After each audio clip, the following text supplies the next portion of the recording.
Hey everyone, and welcome back to FSi DFS. I am McKinley412, and today we're going to be looking at this Sunday main slate ahead of us. No weather concerns that we have to be paying attention to. Some pretty high-end pitching, but some inflated prices in the pitching among the aces, in my opinion. So we'll kind of go through the rankings, kind of go player by player or pitcher by pitcher, and then just kind of give you some of our favorite stacks. So high tier, we got Severino and Alcantara really heading things off.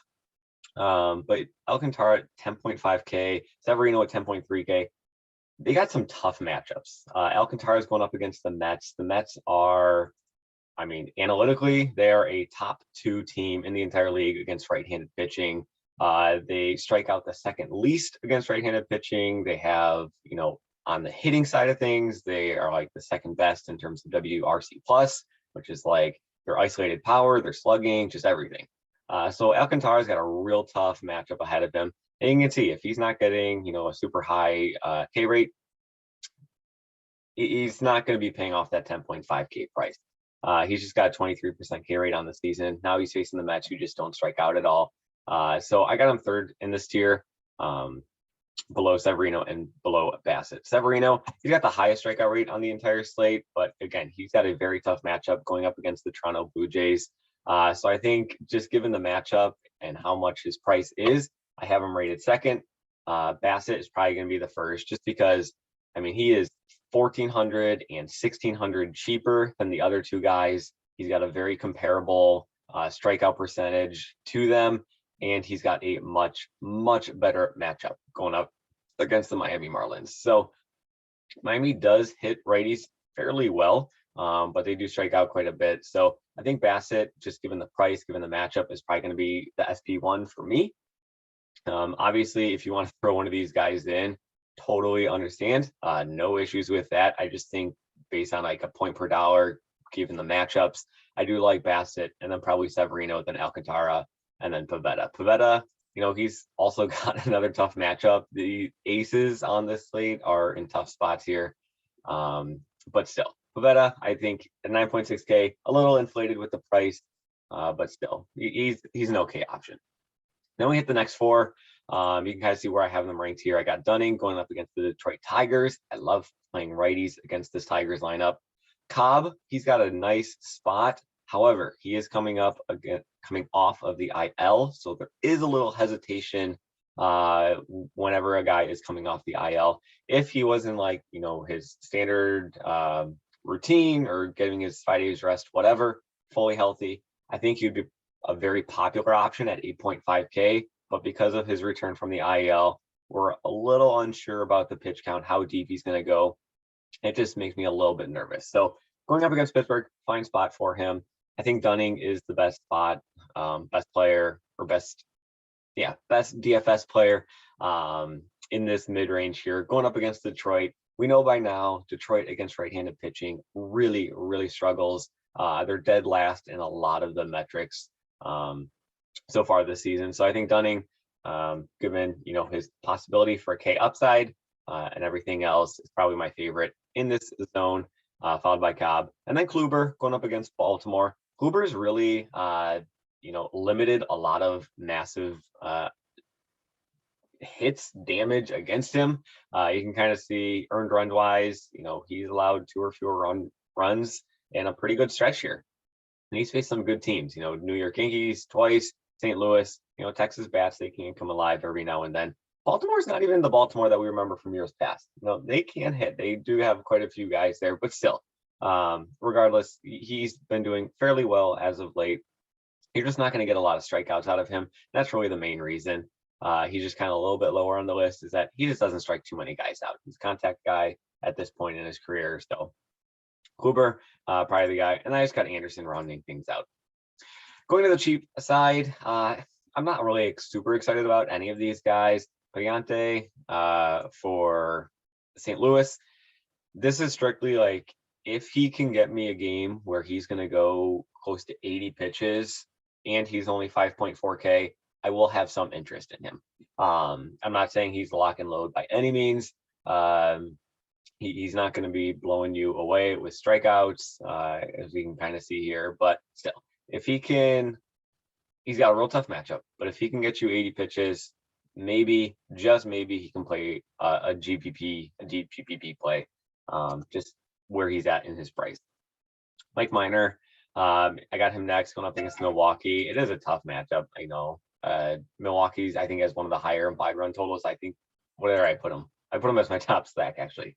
So it's going to be tough, but he's been allowing a lot of hard contact, allowing a lot of home runs, a lot of earned runs as we go about this season. I have Lyles for Baltimore here, going up against Tampa Bay.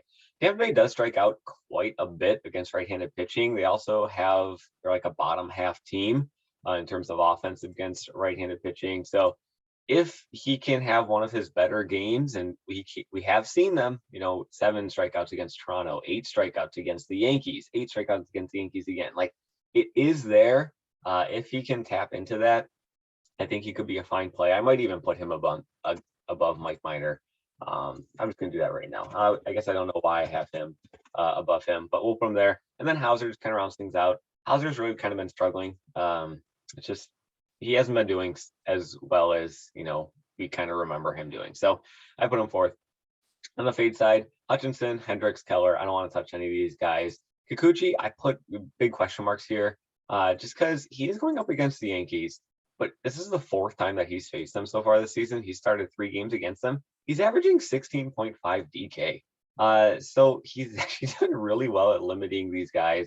You can see here, he went 5 innings pitched, only allowed 2 earned runs, had 7 strikeouts, 6 innings pitched, 1 earned run, 7 strikeouts, 3 innings. So he struggled a little bit in this first one here. So I put him not in the fully fade category just because, he has shown that he can kind of control this New York Yankees lineup. So let's kind of get into the bats, get into the builds. I think if you're jamming in Alcantara Severino, it can strap your lineup cash-wise pretty quickly. But if you go like a Bassett and a Dunning to start things off, you can really fit in pretty much whoever you want. I have Milwaukee and Atlanta as my favorite too. In terms of stacks on this slate, if you're going to be starting with Milwaukee, I'd probably be going with some of the righties, going with McCutchen, going with Adames. Yelich, he's totally fine. Lefty match, I'm not super interested in. Tellez, all that stuff. You can even throw Renfroe in there if you want, but you could throw Milwaukee in with a nice Atlanta stack. Hendricks, this is not the Hendricks of old. He does struggle. I'd be interested in the guy like Olsen at only 4K. I think that's way too cheap for him. But then the rest of the guys that are really good against righties in terms of like the analytics, Acuna, obviously, he's just amazing. But it's Riley, it's Contreras, and it's Arcia. So if you can get like any combination of those guys, I think you could actually put them all in if you really wanted to. I don't want to give you a full lineup. But I think a Milwaukee Atlanta stack could be pretty popular here today, especially even in cash builds. And the Texas, I got them going up against Hutchinson. Hutchinson has really, really struggled against right-handed pitching. It's a very limited sample size, but still, Hutchinson, he's not going to go too deep into the game. And then he got the Detroit bullpen afterwards. So I do like Texas. And then Boston, I have them on this list as well. I did mention they are going up against Playante, however you pronounce it. So they could get to him. He could struggle. I just like their offense lately and what they've been able to do. GVP, I have the Mets actually as my top going up against Alcantara.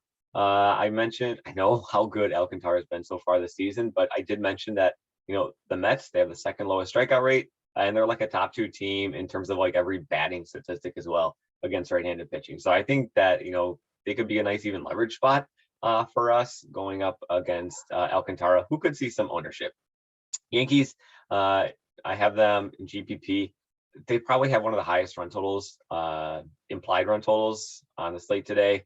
But they're going up against Kikuchi, and I just kind of mentioned Kikuchi. He has had 3 starts against the Yankees, and he's kind of shut them down in all 3 starts so far. Sorry, those are my phone notifications. I don't know if you can even hear them. But Cincinnati and then Baltimore to round things out. So that's kind of where I'm heading for GPP. St. Louis, they have a lot of cheap bats here. Let me just pull them up real quick. Going up against Pivetta. Outside of Goldschmidt, outside of Edman and Arenado, you're already down to below 4K with a lot of these guys. So they are pretty cheap. The Cubs, also another very cheap team. going up against Anderson. Anderson, hasn't been who he has been, I feel like, in from last year. So I think the Cubs could be a nice play outside of Contreras. You're already down to 3-6 and cheaper. So maybe you want to go a one-off with them. Morel, he's always a favorite of mine to play. So build wise, I mean, it's going to be, I think, fairly simple to fit pretty much whoever you want, especially with Bassett at 8-9 and Dunning at 7-8, really opening things up. If you do want to jam in a Severino, totally fine with that. I mean, he's got the best K rate on the entire slate. We've seen Toronto struggle at the plate at times so far this season. Alcantara, I'm just very hesitant on at this price tag. So I think you can really pretty much do whatever you want salary-wise, just enough value on the slate. It's not a super massive slate, which is exciting. I just hate those 15-game slates, but still. So yes, that kind of rounds things out. That's kind of it. So as always, good luck in your contest. Thanks for watching, and we will see you in the next video.